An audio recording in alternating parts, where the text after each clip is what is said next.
I'm awakening.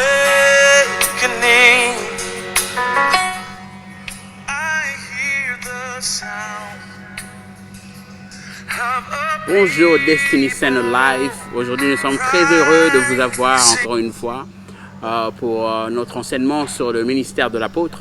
Alors aujourd'hui, nous allons élaborer un peu les détails sur le fonctionnement de l'apôtre. Nous allons parler de l'architecture du ministère de l'apôtre. Nous allons tirer le principe sur le livre de 1 Corinthiens chapitre 3 verset 10.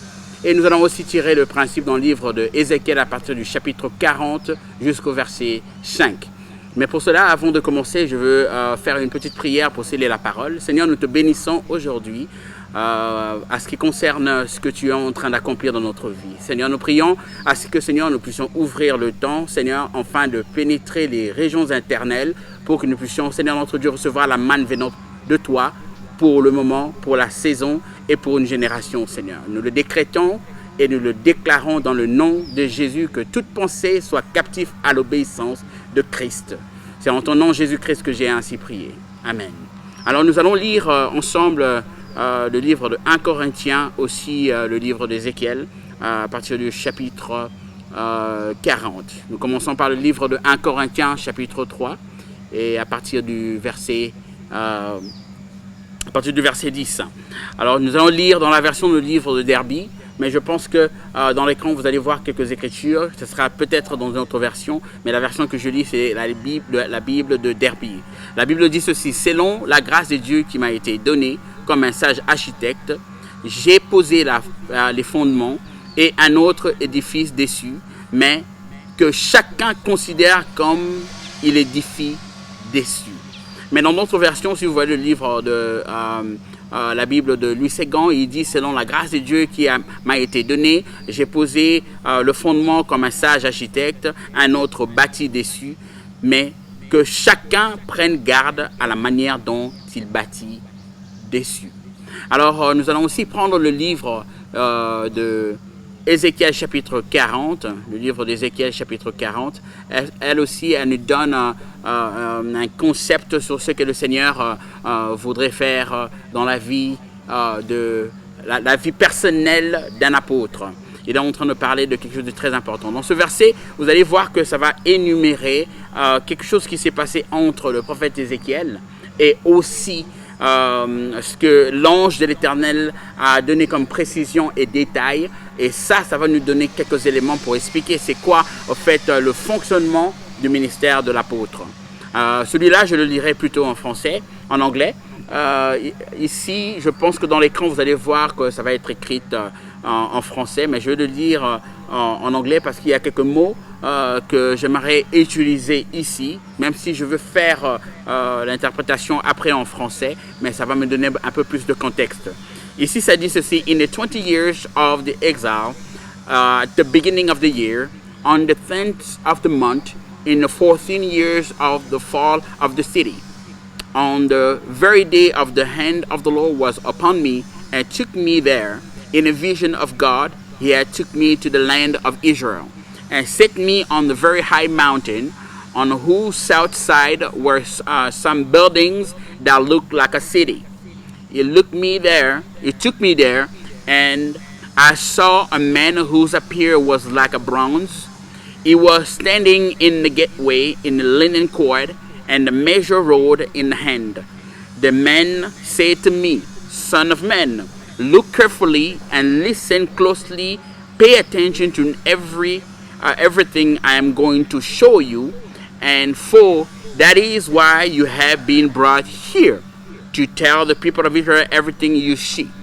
En fait, dans ce verset, vous allez voir que la Bible dit que le Seigneur a pris Ézéchiel dans une vision où il est arrivé dans une ville, là où il a vu un homme qui avait une ressemblance du bronze. C'était un ange, et l'ange l'a emmené dans le tabernacle qui était sur la terre, et il lui a montré les détails de tout ce qu'il faisait. Mais il y a deux choses que ici j'aimerais tirer notre attention. Dans ce verset, l'ange de l'Éternel lui dit ceci: regarde clairement. Le mot qui est utilisé, ça, c'est look carefully. Cela veut dire regarde avec attention. Cela veut dire tu donnes toute ton attention et regarde tous les détails. La deuxième des choses qu'il a dit est écoute promptement. En anglais ici, le mot qui est utilisé, c'est écouter promptement, closely. Cela veut dire écoute plus proche. Ça veut dire il faut que tu aies une bonne audition et que tu puisses entendre distinctement ce qui est dit. Et c'est ce que l'ange a essayé de tirer l'attention d'Ézéchiel sur ces deux choses. La première chose, il a dit, regarde, sois attentif à tout ce que tu regardes. Regarde tous les détails. Et puis quand tu écoutes, pousse ton oreille plus proche pour que tu entendes clairement et distinctement ce qui a été dit. Et ça relève en fait des notions d'un apôtre dans ces deux dimensions-là. C'est quelqu'un qui a l'habilité de voir clairement et distinctement ce qu'il est en train de voir, et il écoute tellement rapproché la voix de Dieu qu'il entend distinctement ce que Dieu est en train de dire. Dans notre enseignement de la dernière fois, quand nous avons défini le ministère de l'apôtre, nous avons dit que c'est un sage architecte. On a parlé de deux mots, le premier mot qui était Sophia et le deuxième mot qui était architecte. Sophia qui représente le sage, et architecte, ça veut dire l'architecte. Nous avons défini c'est quoi Sophia, qui est quelqu'un qui a une expérience pratique des choses. Et nous avons défini que l'architecte, c'est quelqu'un qui a l'habilité de faire quoi? D'aller prendre des concepts dans l'imagination et sinon dans la pensée de Dieu, et il emmène sur la terre pour l'accomplir. Nous avons défini cela, nous avons dit des choses comme un apôtre, c'est pas quelqu'un qui va aller ouvrir des églises, mais un apôtre, c'est quelqu'un qui est premièrement quelqu'un qui donne une expérience personnelle qu'il a vécue dans les gens, et aussi quelqu'un qui a la pensée de Dieu et qui peut emmener la pensée de Dieu dans la pensée de Dieu et l'emmener sur la terre pour l'accomplir et sinon l'établir sur la terre. Mais ici, dans le verset que j'ai choisi ici, le livre de Ézéchiel, vous allez retrouver une seule chose. La chose que vous allez retrouver, c'est ceci. C'est un détail que la plupart des gens ignorent dans le ministère de l'apôtre. Premièrement, ici, quand l'ange a emmené Ézéchiel dans cette vision, pour lui montrer qu'est-ce qui se passait, l'ange a attiré son attention à deux choses. La première chose, il a dit, regarde distinctement, regarde de plus près, sois attentif à tout ce que tu vois. Regarde tous les détails qui se passent. Un apôtre, ce n'est pas quelqu'un qui bâtit un modèle qui n'a pas vu clair. Et nous avons dit qu'un apôtre, c'est quelqu'un qui ne bâtit pas les églises, mais qui bâtit les hommes. Un apôtre, c'est quelqu'un qui regarde la forme spirituelle que le Seigneur veut que tu puisses avoir en tant que personne. Et il le regarde tellement clairement qu'il a une idée de ce que Dieu, là-bas, dans le modèle spirituel, a pour toi. Même quand il y a des incompétences, même quand il y a des choses qui font en sorte qu'il ne soit pas capable d'établir sur la terre, mais lui, il va regarder le modèle, sinon le concept que le Seigneur veut donner sur la terre, afin qu'il puisse le bâtir dans ta vie. C'est pourquoi l'ange a dit à Ézéchiel, il faut que tu puisses regarder ce que tu vois attentivement.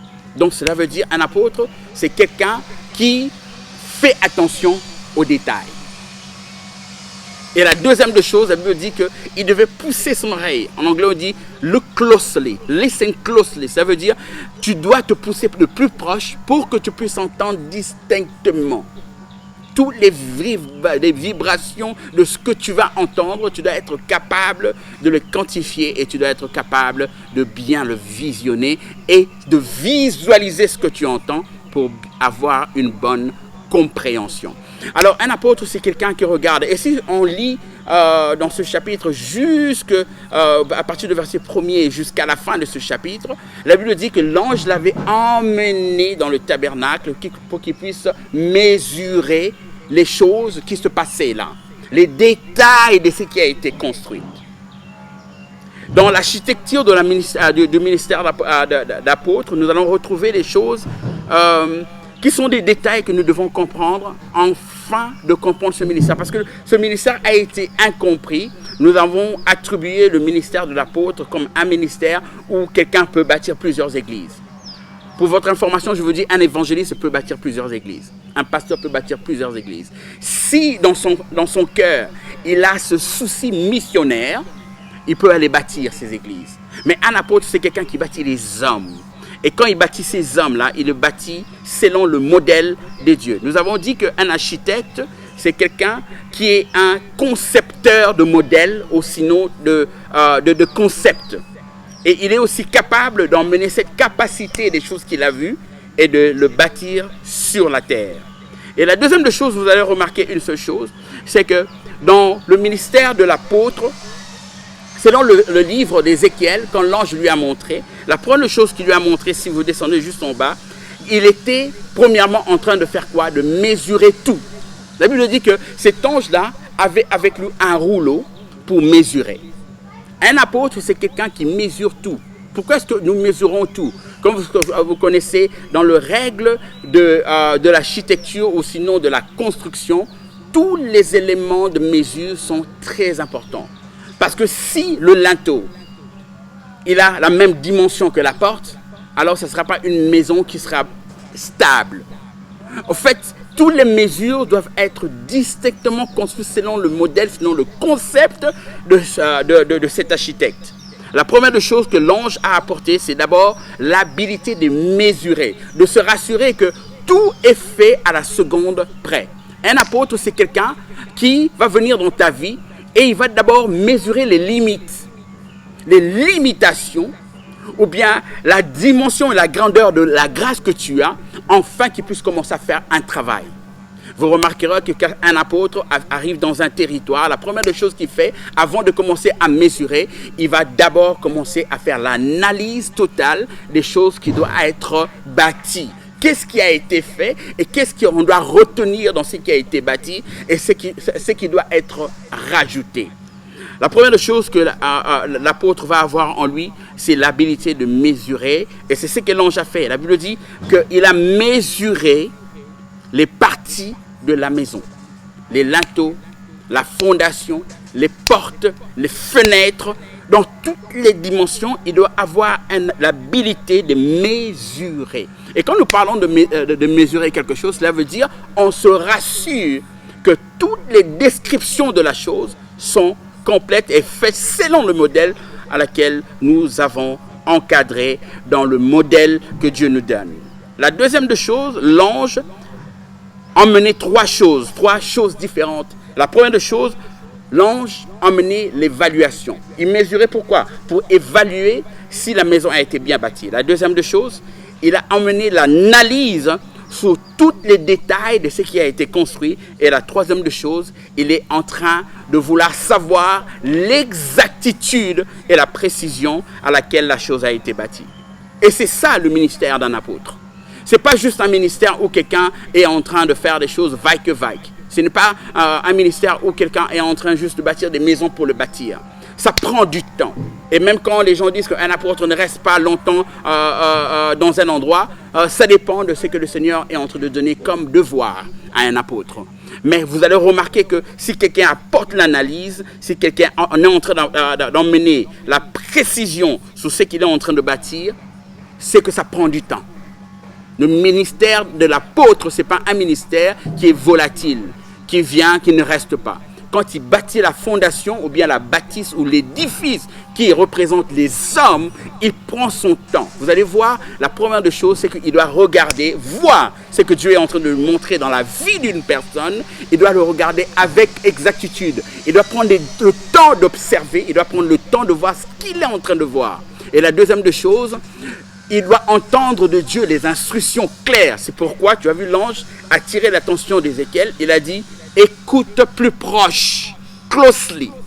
Sois plus proche pour entendre les détails distincts de ce que Dieu veut que tu puisses bâtir.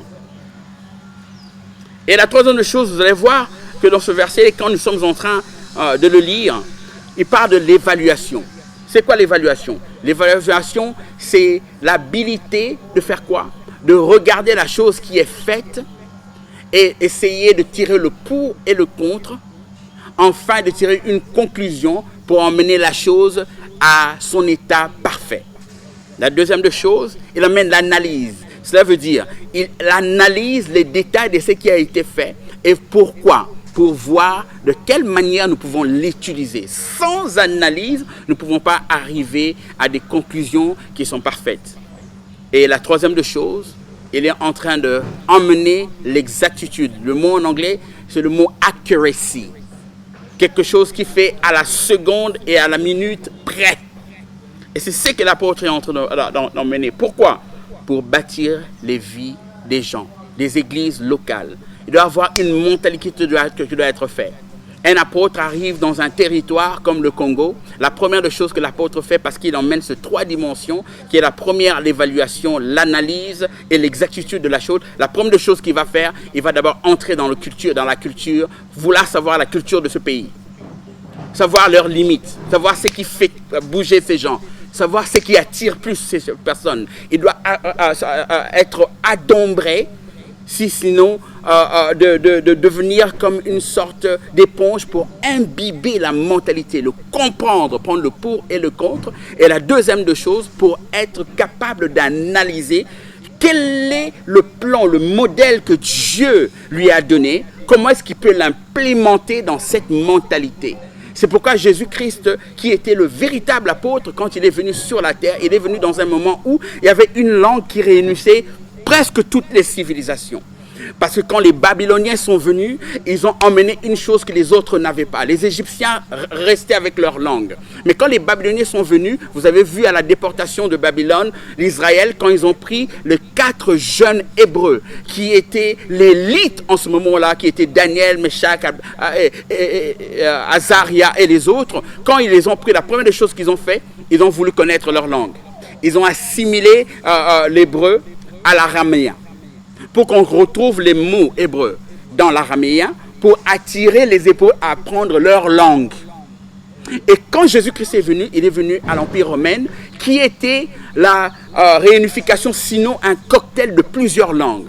Parce que quand tu parlais le grec, tu allais retrouver en fait les glyphes de l'Égypte, tu retrouvais l'araméen, tu retrouvais presque toutes les langues convenues. Pourquoi? Parce que ce qui faisait la force des Babyloniens, c'était qu'ils prenaient toutes les cultures et toutes les langues et le mélangeaient pour que tout le monde se retrouve. C'est pourquoi quand Jésus-Christ est venu dans l'Empire romain, pendant que l'Empire romain était, tout le monde était capable de comprendre cette langue qui a été utilisée, qui était le grec. C'est pourquoi l'évangile est parti partout. C'était prophétique, premièrement. Pourquoi? Parce que le Seigneur avait identifié par le sens d'analyse apostolique, il avait identifié que c'était important de connaître la culture de ces gens-là, de connaître leur langage. Et c'est ce que l'apôtre apporte. Il apporte cette histoire. Un apôtre, ce n'est pas quelqu'un qui arrive dans un milieu, qui ne vit pas comme ces gens-là. Un apôtre, c'est quelqu'un qui emmène, premièrement, cette habilité d'attirer les gens vers lui. Par quoi? Par son habilité de faire quoi? De s'assimiler dans la culture de la personne. C'est pourquoi il amène l'évaluation. Tu ne peux pas évaluer si tu ne connais pas la matière. Et la deuxième des choses, pour analyser, tu dois avoir les informations qui sont claires, qui sont précises, afin d'avoir une analyse pour attirer des conclusions qu'il faut. Et puis la troisième des dimensions, la Bible dit que l'ange emmenait l'exactitude. Le mot en anglais, c'est le mot accuracy. Pour que tout ce qui va être bâti soit bâti selon le modèle que Dieu a donné. C'est ça, au fait, l'architecture de le ministère de l'apôtre. Il emmène l'analyse, il emmène l'évaluation et il emmène l'exactitude de ce que Dieu veut faire. La deuxième des choses que l'apôtre établit dans son ministère, c'est quelqu'un qui établit d'abord une adresse spirituelle. Quand il fait toutes ces analyses, quand il fait l'évaluation, quand il apporte l'exactitude de ce que Dieu veut faire, la première chose qu'il identifie, c'est le modèle spirituel que Dieu a donné pour ce territoire, pour cette personne, et sinon dans cette situation. Parce qu'il y a une dimension de l'apostolat aussi dans vos business. Il y a une dimension de l'apostolat même dans vos projets. Il y a cette dimension de l'apostolat qui fait en sorte que les choses que vous allez bâtir, vous allez le bâtir selon le modèle de Dieu. La première chose, il identifie l'adresse spirituelle. Parce que partout n'est pas pareil. Ce qui a marché au Canada, aux États-Unis, en France, en Belgique, n'est pas supposé seulement fonctionner ici. Mais on peut prendre les principes des choses qui ont réussi là-bas, l'assimiler à la mentalité, à la façon de faire d'ici, et là, ça pourra marcher. Et c'est ce que l'apôtre apporte en nous. Il apporte d'abord une identification spirituelle, le modèle des dieux.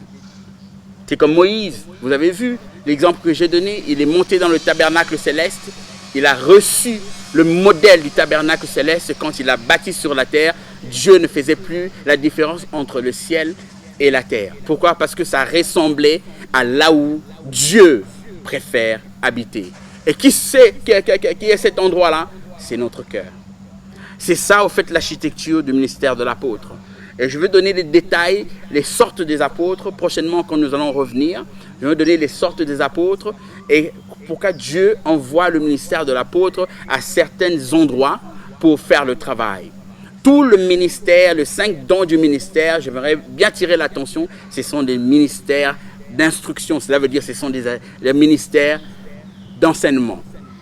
Le prophète, l'évangéliste, le pasteur, le docteur et l'apôtre, ce sont des ministères, sinon des services que Dieu a donnés pour les hommes. Ce sont des missions d'instruction. Ce sont des dons d'enseignement. Alors c'est ce que je veux dire aujourd'hui premièrement et je vais donner la différence des apôtres prochainement quand nous allons revenir. Que Dieu vous bénisse et à nous revoir le dimanche qui va suivre, tel qu'aujourd'hui c'est l'enseignement de vendredi. Le dimanche, nous allons continuer avec cet enseignement. Je donne ce rendez-vous sans oublier iPub qui fait nos lives. Si vous avez besoin de vos services live, iPub peut vous le faire avec son chef d'administration qui est le prophète Élisée Bumba, que à chaque fois je veux donner cette référence pour que vous puissiez avoir des bonnes choses à évaluer ou bien sinon à démontrer ici à l'église pendant que nous sommes en confinement. Que Dieu vous bénisse et je vais faire la prière pour sceller la parole. La Bible dit que sans la parole, il est impossible à l'homme d'atteindre les sommets de ce qui est Christ. Seigneur, je prie en ce moment, Seigneur, que ton peuple puisse recevoir cette sémence, ces détails de sémence, Seigneur, qui va bâtir dans leur vie quelque chose que tu as prédestiné pour eux avant le commencement du monde. Je déclare et je décrète, Seigneur notre Dieu, dans leur vie, Seigneur, qu'ils vont avoir, Seigneur notre Dieu, une dimension apostolique, Seigneur, qui fera en sorte, Seigneur notre Dieu, qu'ils vont faire l'évaluation dans leur vie, Seigneur notre Dieu. Ils vont emmener, Seigneur notre Dieu, l'exactitude et sinon un esprit d'analyse sur les choses qu'ils sont en train d'établir et de faire dans leur vie. Seigneur, je déclare qu'une grâce particulière, Seigneur notre Dieu, puisse couler en ce matin, Seigneur, pour que ton peuple puisse recevoir de toi. Je le déclare et je le décrète dans le nom de Jésus-Christ de Nazareth. Que nous avons ainsi prié. Amen.